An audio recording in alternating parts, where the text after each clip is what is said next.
Hola everybody, and thank you for clicking on this video. Today I'll be covering how I can help you decide where to go abroad. I know making that decision can be kind of hard sometimes because there's just so many options. You want to go here, you want to go there. So how do you go about making that decision? Well, I put together a 5-step plan that helped me decide, and hopefully it can help you. Step 1 is pretty straightforward. We're going to make a list of the places that you're considering going. Go into your Study Abroad website where you're looking at where you're picking from, and put together a list of the places that really catch your eyes. This list can be long, it can be short. At this point, we just want to put together a list. And when you're going through, I recommend that you read the small description that's usually attached to the just the name and the city of the place that you're going to be going to. So it can give you a small understanding of what kind of it's like. You don't want to eliminate any places just from a quick judgment. So reading a short description is a pretty good idea usually. Step 2 is just going to be answering a couple questions that's going to give you a better understanding of what you're looking for in a program. The first question is, how uncomfortable are you with being uncomfortable? Question 2 is, do you want your study abroad experience to be more academically focused, or do you want it to be more of an adventure? You can definitely have both, but at the end of the day, one's going to take priority over the other. That's why I asked that. Question 3 is going to be, while you're abroad, do you want to travel to other countries, or are you okay with just kind of staying in that one country that you're traveling to? Definitely answer these questions. I encourage you to write them down just so that you can take a look at them once you're kind of thinking about where exactly you're trying to go. Step 3 is basically gonna combine steps 1 and 2. By that, I mean you're gonna take your answers from step 2 and apply it to the list that we created in step 1.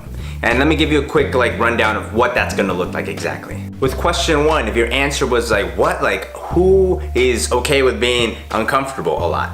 Well then in that case, I might recommend that you start eliminating the places on your list that are gonna put you in situations to be more uncomfortable. For example, going studying abroad in China would be an amazing experience, right? They got great history, they got great food, but if you don't speak Chinese, you're gonna be surrounded every day just not knowing the language, being in a very different culture, and the time difference from the US to China is very big, so you have to be comfortable with that. So for that reason, it might be a great place to go to, and that's why you're interested in it, but at the end of the day, if you're really not uncomfortable with trying to be in an uncomfortable position, then China might not be the best place to go.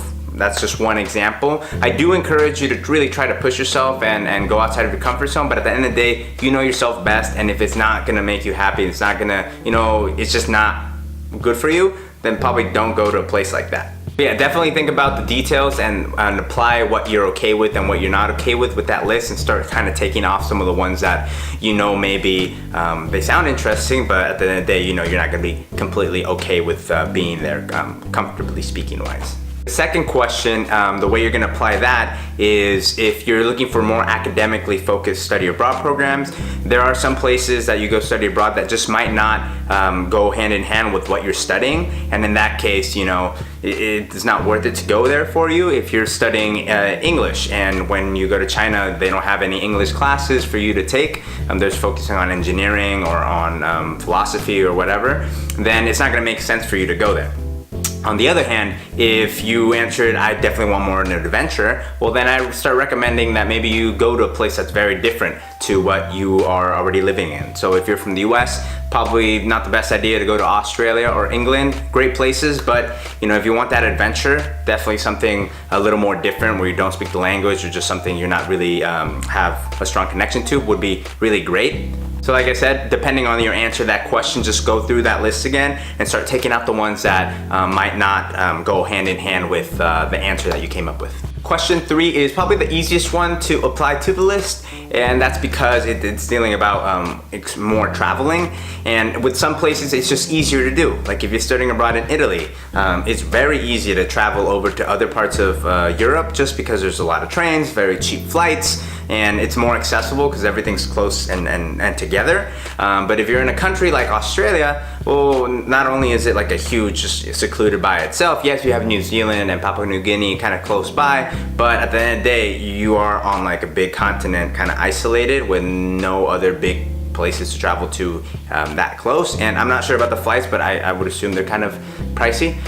So just keep that in mind. So if you're looking to travel more than just studying abroad, then pick a place that makes it easier to do so. And if you're okay with just kind of going to that one country and really just exploring that one place, because that's definitely fun as well, we'll, you know, keep those in your list, and like I said, just go through and start eliminating the ones that don't align with the answer for question 3. Step 4 is probably the funnest one, just because this is where you start learning about different cultures and really immersing yourself in the options that you have. With this, take the list that you already have that you should be pretty happy with, just because these are the ones that really are the ones you're going to be considering where you want to go. With this, try to immerse yourself in the list that you have, just so you can make a really nice decision towards the end. By this I mean, go on YouTube, look up people who are studying abroad there, or channels like me. I was in Japan for a while, so if you're interested in Japan and you want to take a look at things that I did, I have videos on this channel to help you kind of look at that. There's other places that just talk about what to do in those cities or countries. You can also just eat the food from the place that you're considering. It gives you a better understanding, like, well, what do you be eating over there? It might not be original, but it's giving you a good sense. And that's what we're trying to do here. Get comfortable with the places that you're considering, so that when you make the decision, you don't regret it once you're there. Another thing that I would do, which is a little weird, but it helped me get a better feel of the city, is I'd go on Instagram, look up the location where I'm considering, and see what people were posting and doing there, because then it can let me know, like, what am I going to be doing there on just a regular Saturday. So that's how I went about it. You can get more creative. There's different ways to go about it. I mean, if you want, you can even travel to the country to take a look at it for like a week or something. That's kind of an expensive extreme version, but definitely just be more creative and really just try and immerse yourself, so that when you make a decision, you won't regret it.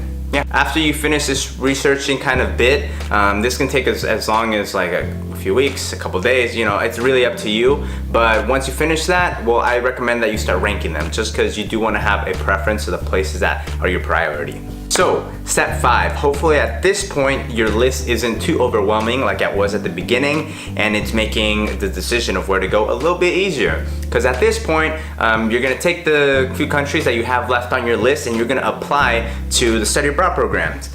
Because it's gonna actually be a big help, because you might not get into all the programs that you applied to, and that's okay. I definitely didn't, and you know, I ended up still having a great time, so don't worry about it if you don't.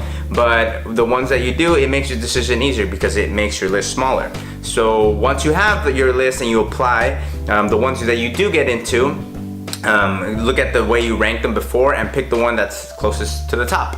And it doesn't have to necessarily be the one at the top, but you know, you ranked it there for a reason, so I would give it like priority in thinking about yes or no, and just go abroad, and that's it. I hope this kind of thing helped a little bit. I followed this kind of formula when I was looking to study abroad, and I ended up having a great time in my life in Japan. So hopefully this process helps you in picking a place that's gonna make wonderful memories and help you grow and just explore the world. I'm very passionate about studying abroad, so if you have any questions, comment down below. If you like this video, please like it, and you know, subscribe to my channel, because I'm putting out more content about studying abroad. And if you know anybody else who's struggling with the decision of where to go, share this video with them, and hopefully this helps them. And yeah, that's it. Thank you guys for watching. Arigato, and I'll see you guys in the next one.